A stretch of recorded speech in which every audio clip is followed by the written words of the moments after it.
ಸರ್ಕಾರಕ್ಕೆ 1 ವರ್ಷ, ಸಚಿವರಿಗೆ ಡವ. ಸಿದ್ದು ಸಂಪುಟದ ಮಂತ್ರಿಗಳಿಗೆ ಭಯ ಶುರುವಾಗಿದ್ದೇಕೆ? ಸ್ಥಾನ ಕಳೆದುಕೊಳ್ಳುವ ಭೀತಿಯಲ್ಲಿ ಸಚಿವರು.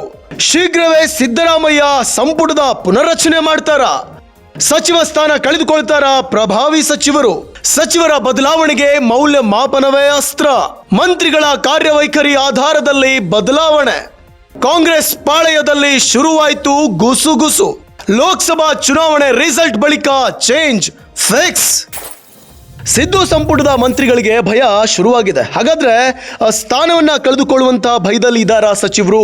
ಈಗ ಏನಿದಾರೋ ಪ್ರಭಾವಿ ನಾಯಕರು ಅಂತ ಅವರು ತಮ್ಮ ಸಚಿವ ಸ್ಥಾನವನ್ನ ಕಳೆದುಕೊಳ್ತಾರಾ? ಹಾಗಾದ್ರೆ ಸಿದ್ದರಾಮಯ್ಯನವರು ಸಂಪುಟದ ಪುನರ್ರಚನೆ ಮಾಡ್ತಾರಾ? ಕಾಂಗ್ರೆಸ್ ಪಾಳೆಯದಲ್ಲಿ ಈಗ ಈ ಮಾತು ಶುರುವಾಗಿದೆ. ಲೋಕಸಭಾ ಚುನಾವಣೆ ಆದ್ಮೇಲೆ, ಅಂದ್ರೆ ಲೋಕಸಭಾ ಚುನಾವಣೆ ರಿಸಲ್ಟ್ ನಂತರ ಏನ್ ಚೇಂಜ್ ಆಗುತ್ತೆ ಅನ್ನೋದನ್ನ ಕಾದು ನೋಡಬೇಕು.